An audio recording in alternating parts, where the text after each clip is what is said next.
Your Excellency, the President of the Federal Republic of Ethiopia, Your Excellency, the Vice President of Tanzania,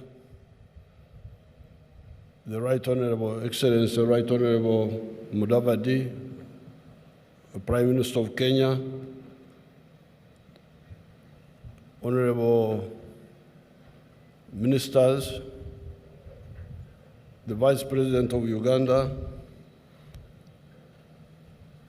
ladies and gentlemen, first of all, I welcome you most warmly for agreeing to have this conference in Uganda. Thank you so much. Karibu sana. Robusta coffee, what we call emwanyi, is indigenous to Uganda. And in the past, we used to use it to perform ceremonial functions, religious functions of brotherhood and so on. Coffee is not a food, but a beverage. Although I hear it has also got some carbohydrates and some proteins. So there's some element of feeding in it. But nevertheless, that beverage is quite useful as a stimulant that is friendly to the human body. Especially people in the cold countries need this stimulant. I was trying to find out from the doctors, what does coffee add to the human body? And they told me that because it stimulates the body mechanisms, it therefore improves appetite. That's what I was told. I don't know whether it is true or not, but one of the people told me this.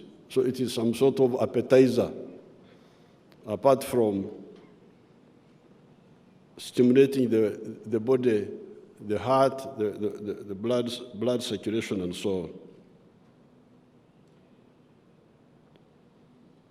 It is the richer people, apparently, in the world that can afford to buy coffee. We here in Uganda didn't know that coffee was a rich man's beverage. Because we have it here, we take it for granted. But when I went to other countries, they said, no, for us, we can't afford coffee. We drink tea. Apparently, people with less incomes tend to drink tea, another beverage which we produce a lot here in Uganda. Some years ago, the global demand of coffee was 118 million bags, 60 kilograms. 118 million bags of 60 kilograms each. I hear that the global demand has now gone to 160 million or more, 60 kilogram bags. Why? Apparently, as already pointed out above, affluence converts some of the tea drinkers into coffee drinkers. Therefore, I hear that Chinese who used to drink tea, because they have more money now, they drink coffee. That's why the demand is going up. And that's why I have been encouraging Ugandans to grow coffee. Otherwise, if it had no global demand, I wouldn't encourage them. I would discourage them. This trend will therefore be good for the coffee-producing countries like Uganda. The fact that the demand for coffee is growing should be good for us, we here, and those who are not here, the Brazil, Colombia, all those other people, Vietnam,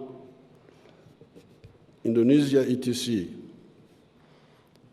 However, out of the US dollars, 460 billion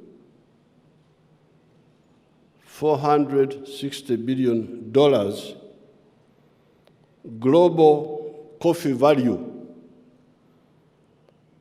The coffee producing countries of the whole world, we here and those who are not here, only take US dollars 25 billion. That's where there is a problem. The coffee value in the world, 460 billion. But all the coffee-growing countries of the world, they share only $25 billion.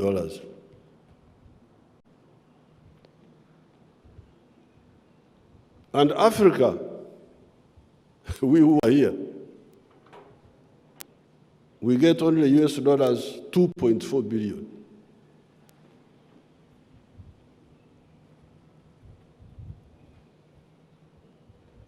$2.4 billion out of a business of $460 billion. Uganda takes $845 million of this. Of the 2.4 billion, Uganda takes more than 1/3 because of the volumes we produce here. Now, this is part of the iniquities of the present global parasitic system. The present global system is parasitic. A parasite is the one who takes from you and doesn't give back to you. We call that a parasite. So this system is parasitic. In the last 60 years, I have been involved in the struggle against this modern slavery for Africa.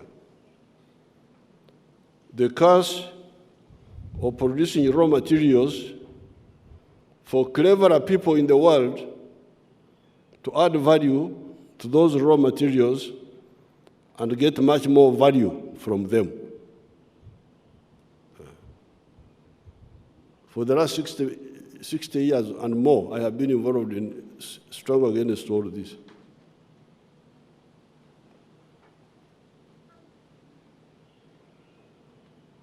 A kilogram of bean coffee of good quality may go for US dollars 2.5 billion to $2.5 a kilo of good quality. They call it something, some Q something. They give them some names. You may get $2.5.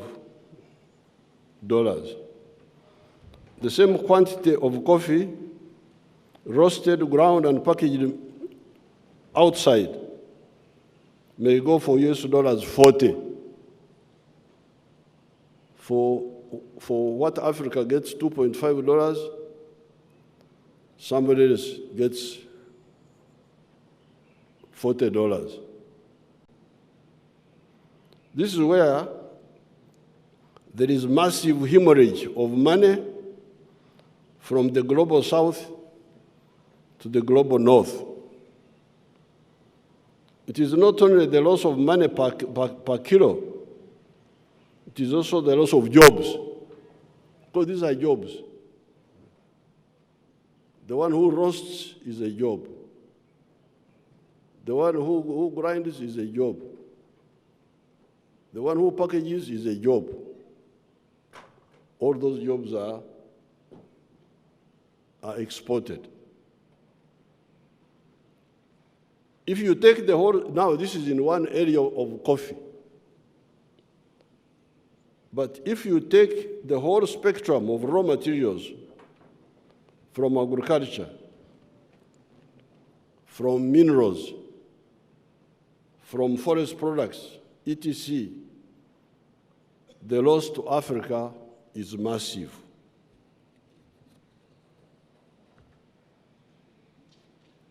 Right from the student days in our movement in the 1960s, we put forward the strategy of building Uganda's economy as an independent, self-sustaining one, with both vertical and horizontal integration.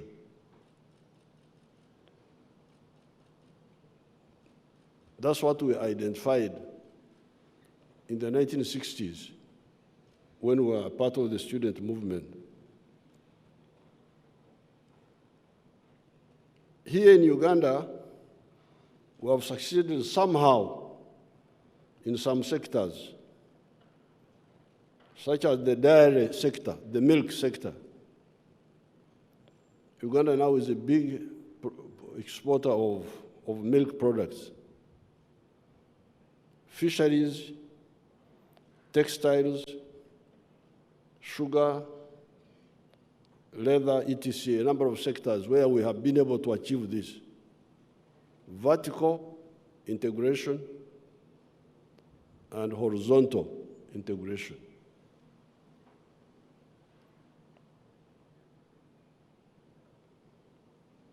And that's how, like, as we speak today, inflation in Uganda had gone to 10-point-something% during Corona. Our inflation rate had gone to 10-point-something. And these Ugandans were panicking that they don't have bread from Ukraine and Russia. I said, why do you eat bread? Eat cassava, forget about bread. Now inflation is 3.9%, it has come down. I don't know in other countries, but here the inflation has come down, partly because of this, where we have achieved some degree of vertical and horizontal integration. If, for instance, you say that you have got a tourism industry, but all the food the tourists eat is imported, there is no linkage. There is no horizontal linkage between the tourism and your agriculture. This is where there would be a problem. But here in Uganda, we produce a lot of food, and that's how I think somehow there's a linkage between the tourism sector and agriculture.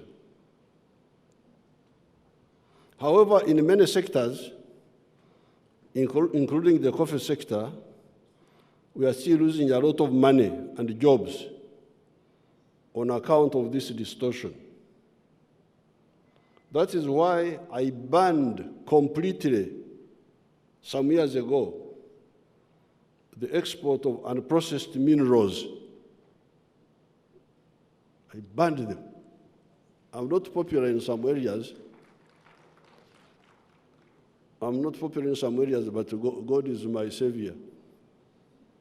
I'm not bothered. There was one Indian group which came and linked with my people here.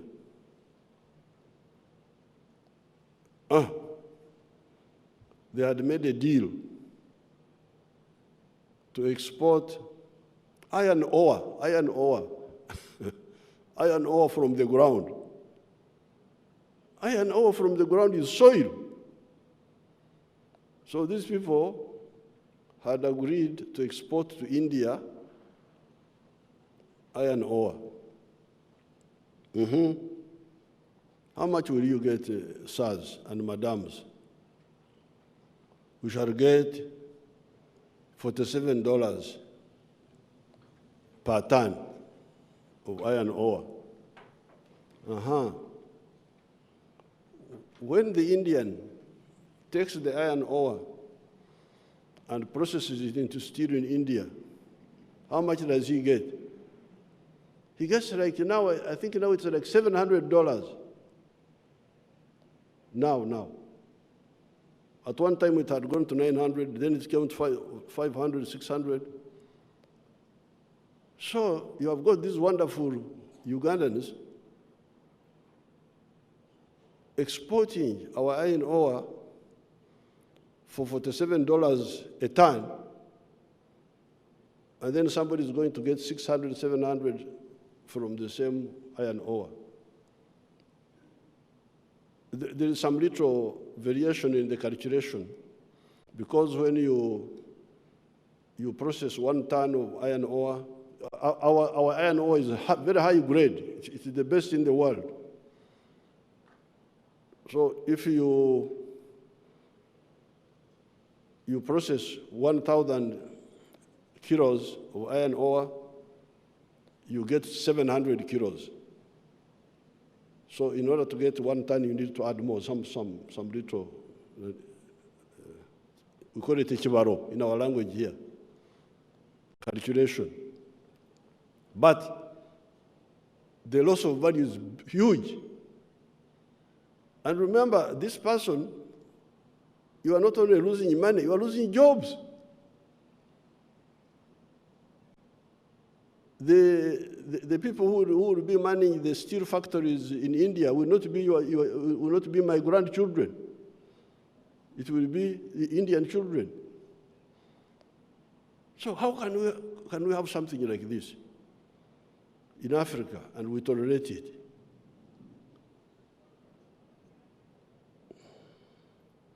So that's why I banned completely some years ago the export of unprocessed minerals such as iron ore,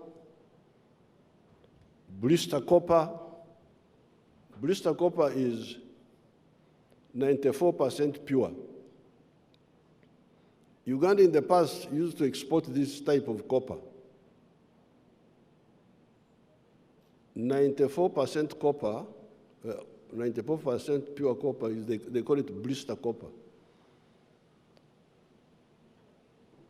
But here we had a situation where we were exporting this blister copper up to Mombasa,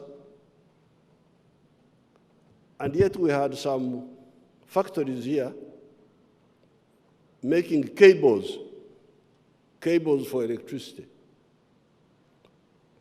and some factories which wanted to make transformers for electricity. But they couldn't use this blister copper because it is not pure enough. So the blister copper had to be exported out. And then our wonderful planners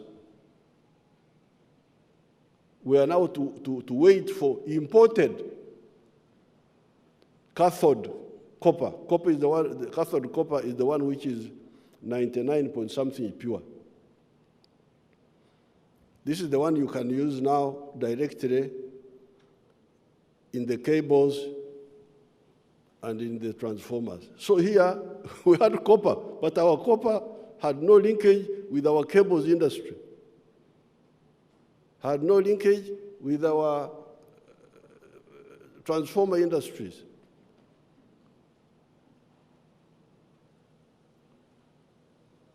You wonder, how can Africans be like, accept this? So I stopped all this. I said, if you are not ready to process, let it stay in the ground. It has been there for 2 million years. It can stay there for another 100 years until you are ready to process it yourselves.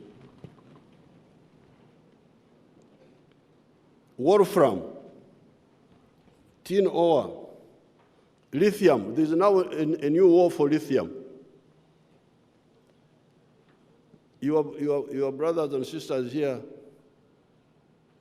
in Uganda have woken up. They are now making, manufacturing electric vehicles, buses, small cars. They are making them because they are highly educated. If you ask these people, they are very highly educated. PhD, I don't know what. So they have woken up now. They are using their education to produce. But now the issue you have is the one of electric batteries. And I hear lithium is one of the inputs to make electric batteries. So we have got lithium here. I said, no lithium will be exported. You make the electric batteries here if you are my friend and export those. Why do you want to export low value and you get more value?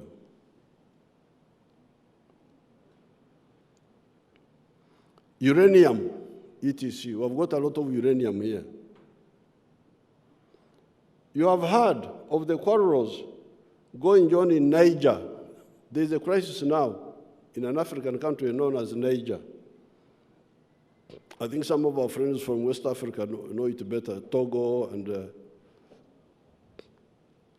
and Cameroon, they know it better.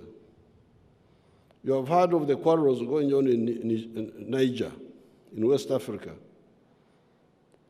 about uranium being taken to Europe. That's how I came to know recently. When this crisis started, we started getting information that apparently Niger is exporting a lot of uranium to Europe and to France for them to use in their nuclear power stations to generate electricity for themselves. So this morning I took interest. I said, by the way, what is the electricity supply in Niger?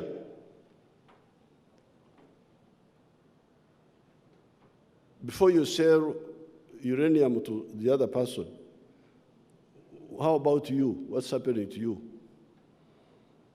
Now I found, I was told, there is a measurement they call kilowatt hour per capita. Kilowatt hour per capita. Apparently, the kilowatt hour per capita of electricity in Niger is 51. 51. Every person in Niger is using 51 kilowatt hour per capita. The GDP of Niger is US $613. Now, here in Uganda, our kilowatt hour per capita was very low, was like this some years ago, was as low as this one of Niger. But now it's about 300, still very low, but that's where it is. Then how about the United States? What is the kilowatt hour per capita of the United States? 12,000.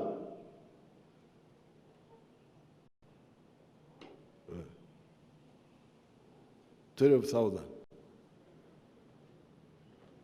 And there's a country called Iceland.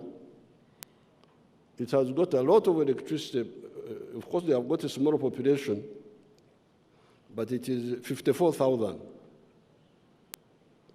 Now, Uganda has got a lot of uranium. Some years ago, a Western company came and proposed to mine the uranium. They came here, said they want to mine the uranium. I asked them, mine it and take it where? They said, export it. That was their answer. I asked them, export it for what purposes? They told me,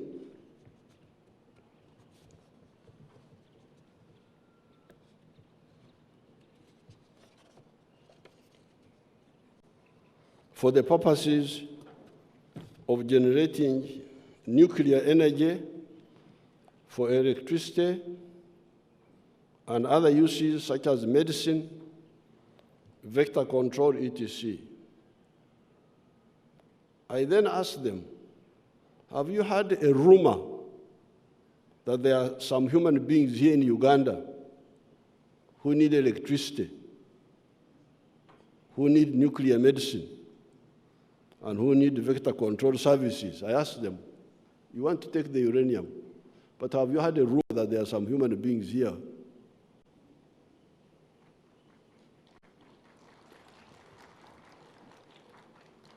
It's not confirmed that they are there, but could it be a rumor that there are some human beings here? Why don't you propose to build that capacity here for the benefit of these human beings who live in Uganda? And maybe we can put aside some quantity of uranium for supporting the economies of our friends in the West. After that, after you have addressed my issue, I can also share with you so that you also go and solve yours. But to tell me that you solve my problems and forget yours, I cannot accept that.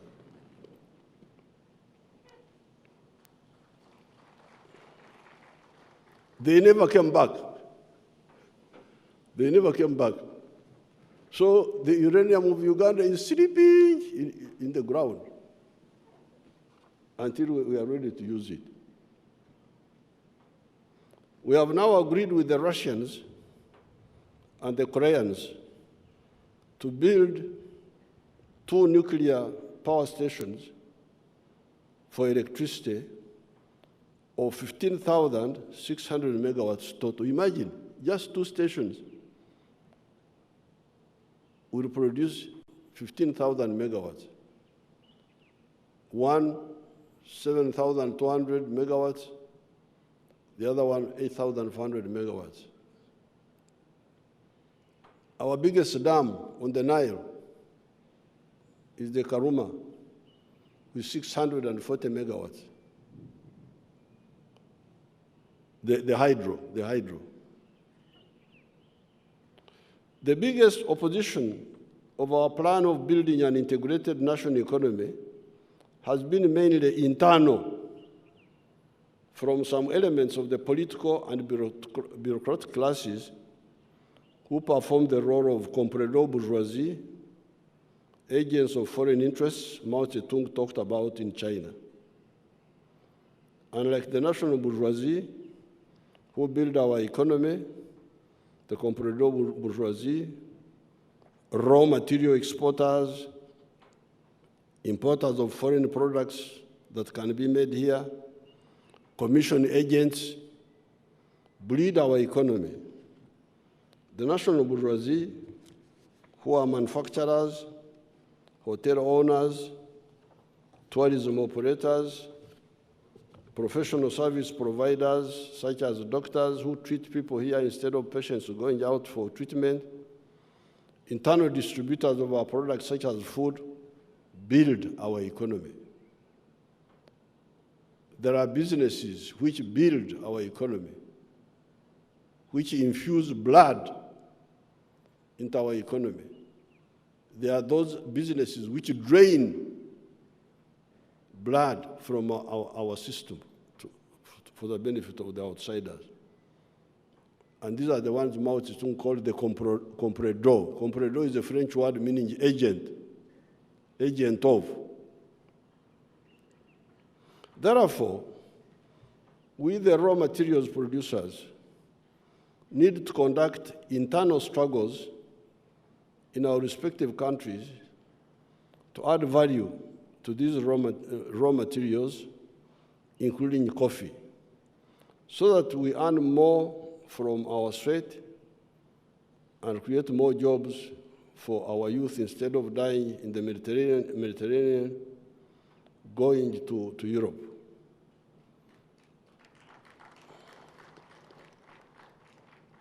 We also need to sensitize our partners in the countries that have been buying our raw materials at same slave prices, that their economics is defective.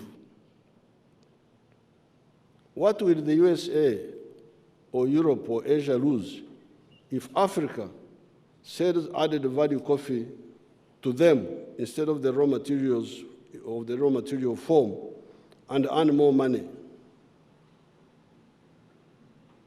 What if the value addition is done to other raw materials like copper, gold, iron ore, lithium, etc.?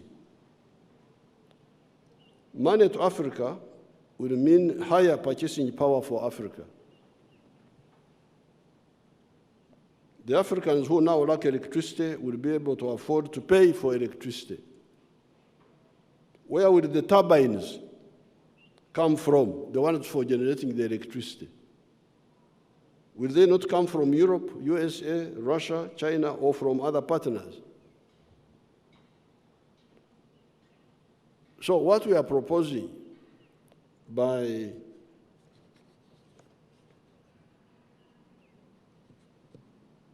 adding value to our raw materials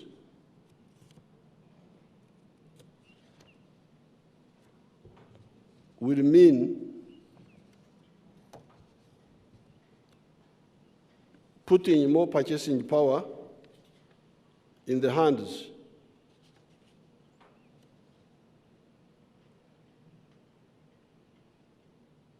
of the Africans. But there is a page,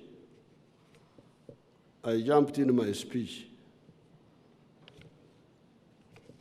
Allow me not to leave it out. Now, because of this hemorrhage from Africa, because of these raw materials, that's why the economy of Africa is stunted. African economy is stunted. I had jumped this, very sorry, very sorry. That is why the economy of Africa is stunted. Somebody from stunted growth is somebody who can't grow. The GDP of the whole massive African continent, with a population now of about 1.5 billion people, is US dollars 2.7 trillion. What are the GDP sizes of other much smaller individual countries? Here below are some examples. USA, 25.5 trillion. Africa, 2.7 trillion. USA, 25 trillion. China, 17.9 trillion, almost 18 trillion. Japan, $4.2 trillion. Germany, $4 trillion. India, $3.38 trillion. Even little South Korea has a GDP of US dollars 1.7 trillion, nearing the size of the African GDP. It must be pointed out that even this US dollars 2.7 trillion is a recent development, because the African economies are said to be growing at a fast rate compared to others in the world. Otherwise, Africa's GDP was only 500 billion some few years ago. However, much of that growth may be quantitative, not qualitative, producing more and more raw materials. Sorry, I had jumped that page in the speech. Therefore, as I conclude, I was beginning to ask the question, if Africa gets more money from value-added products of its raw materials, will it not be better for the whole world? Because if you hear the per capita consumption of electricity in Uganda is 300. In the USA, it is 12,000. Why are the Ugandans not using electricity? Because, first of all, in the past it was not there. But even when it's there, they may not be able to afford it. But if they get income, because they are getting more money from their coffee, getting more money from their iron ore, getting more money from their copper, they will be able to buy electricity. And we shall be able to generate more electricity.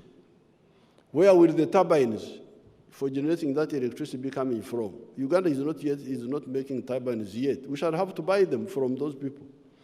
So therefore, that's why I was asking,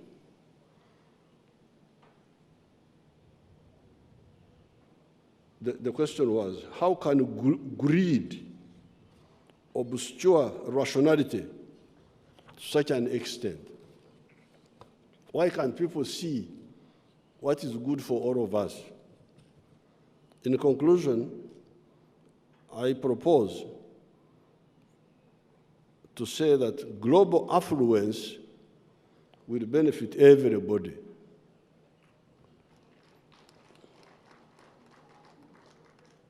Down with imperialism, down with the parasitism, long live the win-win strategy. With these not so few words, I declare the conference open. Thank you very much.